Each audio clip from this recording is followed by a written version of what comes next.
कणकवली तालुका पत्रकार संघाच्या वतीने आयोजित करण्यात आलेला कौटुंबिक स्नेह मेळावा आणि पर्यटन सफर कार्यक्रम सावडाव येथील निसर्गरम्य धबधबा परिसरात मोठ्या उत्साहात आणि आनंदी वातावरणात पार पडला। हिरवाईने नटलेला परिसर, कोसळणाऱ्या धबधब्याचे मनमोहक दृश्य आणि पत्रकारांसह त्यांच्या कुटुंबियांचा उत्स्फूर्त सहभाग यामुळे हा स्नेह मेळावा संस्मरणीय ठरला। कार्यक्रमाची सुरुवात जिल्हा पत्रकार संघाचे उपाध्यक्ष संतोष राऊळ यांच्या हस्ते श्रीफळ वाढवून करण्यात आले। यावेळी जिल्हा पत्रकार संघाचे अध्यक्ष उमेश तोरसकर, परिषद प्रतिनिधी गणेश जेठे, सचिव बाळा खडपकर, कणकवली तालुका पत्रकार संघाचे अध्यक्ष भगवान लोके, सावडाव गावचे सरपंच आर्या वारंग, उपसरपंच दत्ता काटे, सचिव संजय सावंत, खजिनदार रोशन तांबे, जिल्हा कार्यकारिणी सदस्य लक्ष्मीकांत भावे, रमेश जोगळे, अजित सावंत, चंद्रशेखर देसाई, सुधीर राणे, वन विभागाचे वनपाल सारिक फकीर तसेच संघाचे पदाधिकारी, सदस्य आणि पत्रकारांचे कुटुंबीय मोठ्या संख्येने उपस्थित होते। दैनंदिन धावपळ, बातम्यांच्या व्यस्त वेळापत्रकातून थोडा विरंगुळा मिळावा आणि पत्रकार तसेच त्यांच्या कुटुंबियांमध्ये स्नेहबंध अधिक दृढ व्हावेत या उद्देशाने आयोजित करण्यात आलेल्या या कार्यक्रमाला सर्वांनी उत्स्फूर्त प्रतिसाद दिला। लहान मुलांपासून ज्येष्ठ सदस्यांपर्यंत सर्वांनी धबधब्याचा मनसोक्त आनंद घेतला। निसर्गाच्या सानिध्यात मौज मजा, खेळ, गप्पा गोष्टी आणि एकत्र घालवलेले आनंदाचे क्षण यामुळे वातावरण अधिक रंगून गेले। कार्यक्रमाच्या समारोपावेळी डीजेच्या तालावर झिंग झिंग झिंगाटसह विविध मराठी आणि हिंदी गाण्यांवर सर्वांनी उत्स्फूर्तपणे ठेका धरला। नृत्य, आनंद आणि जल्लोषाने संपूर्ण परिसर दुमदुमून गेला। एकोप्याची भावना, स्नेह आणि आनंद यांचा संगम घडवणारा हा कौटुंबिक स्नेह मेळावा सर्वांच्या कायम स्मरणात राहील। अशा उत्साहपूर्ण वातावरणात कार्यक्रमाची सांगता करण्यात आली।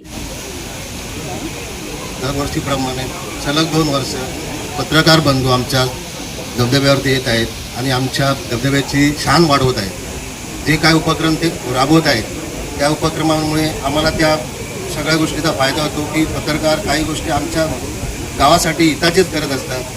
ह्या पत्रकार बंधूंचे आभार मानावे तेवढे कमी आहेत।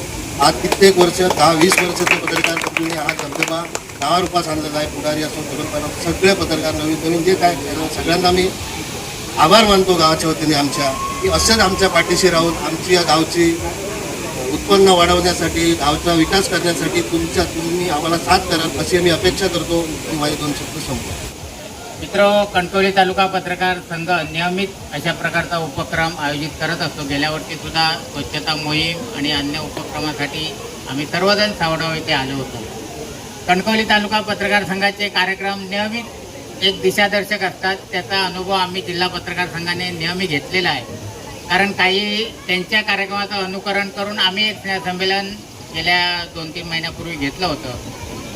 सातत्याने कणकवली तालुका पत्रकार संघाचे उपक्रम आहेत, पण भगवान लोके असू दे, अजित सावंत असू दे, जे हरवणारे आणि ॲक्टिव्ह अध्यक्ष असतात ते अशा प्रकारचे उपक्रम नेहमी करत असतात असं मला वाटतं। आणि सातत्याने पत्रकारांनी ॲक्टिव्ह व्हावं असं या मताचा मी आहे। फक्त भगवान लोके आता जसे राजकीय दृष्ट्या ॲक्टिव्ह होऊ इच्छितात तसे पत्रकार संघात सुद्धा ॲक्टिव्ह आहेत। भविष्यात ते राजकीय अनुकरणाच्या अनुषंगाने त्यांचे काम वाटचाल सुरू राहावी असं मला वाटतं। कारण अशा प्रकारचा ॲक्टिव्ह माणूसच राजकारणात चांगलं काम करू शकतो। जसं पत्रकारितेमध्ये त्याने चांगलं काम केलेलं आहे, सोसायटीच्या माध्यमातूनही तो चांगलं काम करत आहे। नुकताच जिल्हा बँकेनेही त्याचा सत्कार केलेला आहे। म्हणजे एक पत्रकार असू दे, पण सर्व स्तरावर ज्यावेळी तो चांगलं काम करत असतो त्यावेळी त्याचा निश्चित गौरव होतो। आणि तशा पद्धतीचं काम भगवान लोके आणि त्याची पूर्ण टीम करत आहे। मला एक मनापासून अभिमान वाटतो लोके आणि त्यांच्या टीमचं, की एकत्रितपणा जो कणकवली तालुका पत्रकार संघाने नेहमी ठेवलेला आहे तो असाच कायमस्वरूपी ठेवायला हवा। आमचा जिल्हा पत्रकार संघामध्ये अशाच प्रकारचं काम चालू असतं। आम्ही नेहमी समाजासाठी काम करतो, पत्रकारांसाठी काम करतो। एक पत्रकार हा जसा समाजामध्ये काम करत असतो तसा एक संघटना म्हणून आम्ही आमचं कौटुंबिक स्वरूप या पत्रकार संघाच्या माध्यमातून अनुभवत असतो। आपले सर्वच एक कौटुंबिक पत्रकार आहेत, त्याची फॅमिली आहे आणि सर्वांनी एकत्रितपणे जर काम केलं तर भविष्यात पत्रकार कुठेही कमी पडणार नाही असं मला या निमित्ताने वाटत आहे। Viraj Gosavi, Maharashtra live news, Sindhudurg.